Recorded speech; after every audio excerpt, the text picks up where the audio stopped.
Hello friends, मैं doctor Mirza वक़ार bag, आपका paediatrician, आपके सामने अपना नया वीडियो लेके हाजिर हूँ।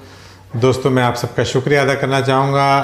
आज मेरे 10,000 सब्सक्राइबर्स पूरे हो गए हैं। ये सब आपका प्यार, मोहब्बत, आशीर्वाद इसकी वजह से ही हुआ है और मेरे वीडियोस से आप लोगों को फ़ायदा हो रहा है, मुझे फीडबैक मिल रहा है। I am really happy and thankful to everyone.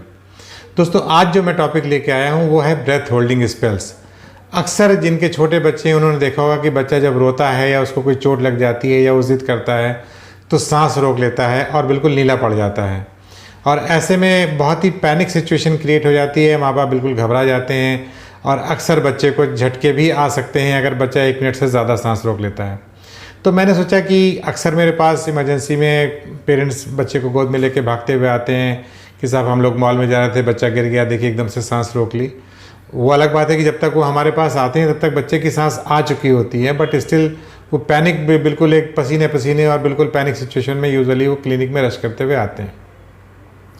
तो इसीलिए मैंने सोचा कि आज हम लोग इसको डिस्कस करते हैं कि ब्रेथ होल्डिंग स्पेल्स क्या होते हैं, क्यों होते हैं और अगर हम लोग इसको कैसे बचा सकते हैं और इसका क्या इलाज कर सकते हैं।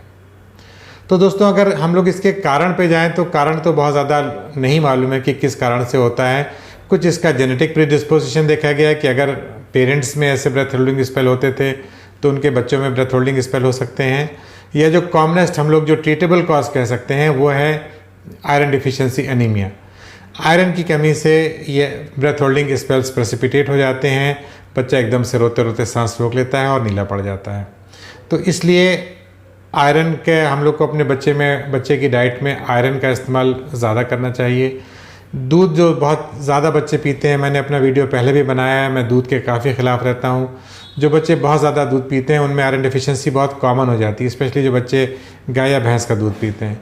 तो इसीलिए मैं ज़्यादातर अपने व्यूवर्स को पहले से भी मैंने वीडियो बनाया हुआ है कि 2 साल से ऊपर के बच्चे को आमतौर पर दूध देने की ज़रूरत ही नहीं, उसको दही दे दें, मट्ठा दे दें, छाछ दे दें, उससे उसका कैल्शियम का रिक्वायरमेंट पूरा हो जाता है। गाय भैंस के दूध को मैं बिल्कुल डिस्करेज करना चाहता हूँ। तो ये तो हमारे हो गए कि इसमें अब होता ये है कि बच्चा अगर आमतौर पे देखा गया कि जो उन बच्चों में ये ज़्यादा होता है जो बच्चे बहुत ज़िद्दी किस्म के होते हैं। तो जो बच्चे ज़िद्दी होते हैं तो जैसे ही वो रोते हैं तो फिर उनकी सांस रुक जाती है और अक्सर जब वो रो रहे होते हैं और एक्सहेल यानी कि जब वो सांस बाहर निकाल रहे होते हैं तभी उनकी सांस रुक जाती है।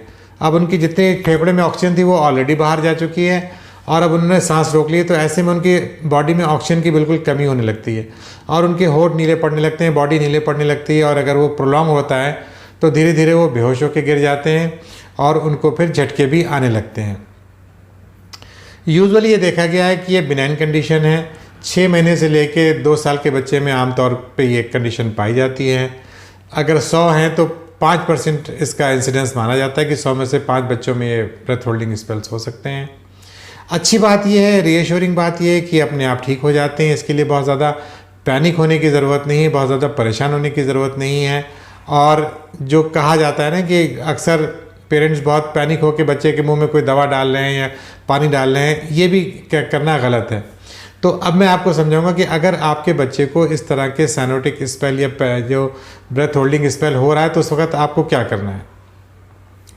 पहली बात तो ये है कि जो ट्रिगर पॉइंट्स हैं, जो ट्रिगर फैक्टर्स हैं, जैसे ट्रिगर है गुस्सा। अगर बच्चा बहुत ज़िद कर रहा है, गुस्सा कर रहा है या उसको कोई चीज़ आपने उससे बिल्कुल से छीन ली तो वो उसका ट्रिगर पॉइंट होता है। तो पहले तो इस चीज़ों को आप मॉडिफाई कीजिए, बच्चे के बिहेवियर को मॉडिफाई करने की कोशिश कीजिए, उसको ज़िद्दी बनने ही मत दीजिए, क्योंकि अगर वो ज़िद्दी हो जाता है तब ये चीज़ें टेंडेंसी उसके बढ़ने के चांसेस बढ़ जाते हैं। तो एक तो उसकी ज़िद मत पूरी कीजिए। दूसरी बात यह है कि अगर वो बच्चा आपका एकदम सडनली रोने से प्रेसिपिटेट हो जाता है तो आप ऐसी चीज़ें ना कीजिए कि बच्चा बिल्कुल आप डर जाएं और आप उसको डरा दें या बच्चे को रुला दें। इस तरह की भी टेंडेंसी आपको अवॉइड करनी चाहिए। और इसके अलावा होता है कि अगर जैसे बच्चे ने अभी अभी रोना शुरू किया और उसने सांस रोक ली है तो ऐसे में आप क्या करेंगे, ऐसे में आप बच्चे के ऊपर एकदम से फूंक दीजिए। फूंक करके आप उसके मुंह पे फूंक देंगे तो एकदम से वो, अक्सर मैंने देखा है कि सांस, हमारी क्लिनिक में अक्सर हम लोग वैक्सीन लगाते हैं और बच्चे सांस रोक लेते हैं तो हम लोग उनके ऊपर एकदम से फूंक देते हैं तो वो नीला जैसे पड़ना शुरू होता है तभी उसकी सांस आ जाती है और वो पिंक हो जाता है दोबारा से। तो ये आप कर सकते हैं। घर पे अगर आप है तो आप उसके मुंह पे हल्के हल्के पानी के छींटे दे सकते हैं।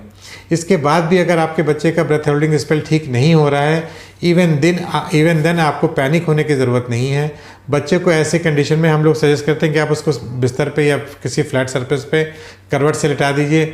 उसके मुंह में अगर कोई ऑब्जेक्ट है तो उसको आप निकाल लीजिए और उसके वक्त उसके मुंह में कोई दवा या इस तरह की कोई चीज़ मत डालें।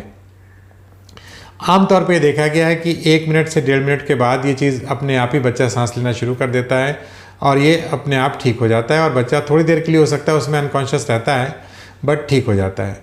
अगर ये प्रोलॉन्ग होता है तो जैसे मैंने बताया कि इसमें हाथ पैर में झटके भी आने लगते हैं, फिट्स पड़ सकते हैं। ऐसे में फिर आपको अपने डॉक्टर्स के पास तुरंत लेके बच्चे को जाना चाहिए और उसका प्रॉपर ट्रीटमेंट कराना चाहिए। अब इसमें 2 चीज़ें हैं कि अक्सर लोग कंफ्यूज करते हैं कि हमारे बच्चे को कहीं फिट्स तो नहीं पड़ रहे हैं। 3 तरह की कंडीशंस हो सकती हैं। एक तो जिन बच्चों को साइनोटिक हार्ट डिजीज़ होती है, जैसे टेट्रोलॉजी और फैलो वगैरह हैं, उसमें भी साइनोटिक स्पेल्स होते हैं कि बच्चा बिल्कुल नीला पड़ जाता है, तो वो चीज़ अलग है। ब्रेथ होल्डिंग स्पेल अलग है और फिट्स अलग है। इन तीनों चीज़ों को आप कंफ्यूज मत करिए। इसीलिए मैं कहता हूँ अगर आपके बच्चे को ये एपिसोड्स हो रहे हैं तो आप अपने पीडियाट्रिशियन के पास जाइए। पीडियाट्रिशियन आपके हिस्ट्री से काफ़ी हद तक इस चीज़ को डायग्नोस करने में कामयाब हो जाएगा कि भाई बच्चे को ये फिट्स तो नहीं है या ब्रेथ होल्डिंग स्पेल हैं। अगर हार्ट डिजीज़ होगी तो जाहिर सी बात है उसमें बच्चे को साइनोसिस आमतौर पे बनी रहती है। जो टेट्रोलॉजी और फैलो के बच्चे हैं या और जिन बच्चों में साइनोटिक स्पेल्स होते हैं तो उसमें ये सडन मतलब ये तो एक्यूट एपिसोड्स होते हैं बट बच्चा पहले से हल्का सा ब्लू स्टेज में रहता है और उसको उस वक्त तक हो सकता है कि कार्डियक डिजीज़ डायग्नोज भी हो चुकी होगी। अगर आपको शक लग रहा है, आपके पीडियाट्रिशियन को उसमें शक लग रहा है कि उसको कंजेनिटल साइनोटिक हार्ट डिजीज़ हो सकती है तो उसका वो ईको भी करा लेगा। और अगर उसको शक लगेगा कि ये फिट्स की वजह से बच्चे ने ऐसा किया है तो ईईजी भी करा दिया जाएगा। बट आम तौर पे इसमें किसी भी कोई इन्वेस्टिगेशन की ज़रूरत नहीं पड़ती है। आपको देखने में ही पैलर का समझ में आ जाता है, तो मैं समझता हूँ कि सीबीसी वगैरह भी कराने की ऐसी कोई ज़रूरत नहीं है। बट हाँ, अगर आपका बच्चा बहुत ज़्यादा डॉक्टर को पेल लग रहा है कि उनको लग रहा है कि हीमोग्लोबिन 7-8 होगा तो फिर उसका एक सीबीसी और आयरन प्रोफाइल हम लोग करा लेते हैं और उसको आयरन को थेरेपेटिक डोज में देते हैं। यूजुअली 6 मिलीग्राम पर किलोग्राम जो है वो आयरन का जो एलिमेंटल आयरन की थेरेपेटिक डोज है। इसको यूजुअली 3 महीने 6 से 4 महीने हम लोग जब देते हैं तो ब्रेथ होल्डिंग स्पेल हमने देखा है कि बिल्कुल अवॉइड हो जाते हैं। तो इसलिए ब्रेथ होल्डिंग ट्रीटेबल है, इसको लेके आपको परेशान होने की ज़रूरत नहीं है, इसको लेके पैनिक होने की ज़रूरत नहीं है। यूजुअली इससे बच्चे के ऊपर भी गलत असर पड़ता है। अगर आप क्योंकि जब बच्चा ये ब्रेथ होल्डिंग कर रहा है और उस वक्त जब तक वो कॉन्शियस है तब तक वो आपके मदर्स के और पेरेंट्स के रिएक्शन देख रहा होता है, तो इसलिए आपको बहुत पैनिक होने की ज़रूरत नहीं है। ऐसे में बच्चे को और प्रॉब्लम नेक्स्ट एपिसोड में वो एक ट्रिगर का काम कर सकता है, इसलिए आपको पैनिक नहीं होना है। बिल्कुल काम एंड क्वाइट रहिए, बच्चे को सरफेस पे लिटा दीजिए, उसके मुंह पे फूंक दीजिए, उसको हल्का पानी का छींटा दे दीजिए, इससे उसका ये ब्रेथ होल्डिंग स्पेल आप अवॉइड कर सकते हैं। ठीक है दोस्तों, तो मैं समझता हूँ कि मेरा ये वीडियो आपको काफ़ी हद तक फ़ायदा करेगा। जैसा कि मैंने बताया कि ये बिनाइन कंडीशन है, यूजुअली 2 साल तक ये डिसअपीयर हो जाता है, बट कुछ बड़े बच्चों में भी हम लोगों ने देखा है कि 4 साल 5 साल में भी ऐसा ये देखा गया है। बट एडल्ट्स में या एडोलेसेंट्स में ये बहुत ही मतलब इट्स एन अननोन कंडीशन। ये सिर्फ बच्चों की प्रॉब्लम है और बच्चों को ही इसका प्रॉब्लम आता है। तो इसलिए अगर आप लोगों को इस तरह की प्रॉब्लम आपके बच्चे को आ रही है तो आप इसको इग्नोर नहीं करेंगे। अक्सर घरों में दादी नानियाँ कहती हैं अरे बच्चा ठीक हो जाएगा, तुम्हें परेशान होने की ज़रूरत नहीं है। तो मैं समझता हूँ कि इसमें डॉक्टर्स को दिखाना इसलिए ज़रूरी है क्योंकि डॉक्टर इसको रूल आउट करेगा कि आपके बच्चे को फिट्स तो नहीं पड़ रहे हैं या आपके बच्चे को ये कंजेनिटल साइनोटिक हार्ट डिजीज़ की वजह से तो नहीं था या कोई साइनोटिक स्पेल नहीं था। अगर उसको लगेगा तो उसके वो टेस्ट करा लेगा और आपके बच्चे को उसके अकॉर्डिंगली ट्रीटमेंट दिया जाएगा।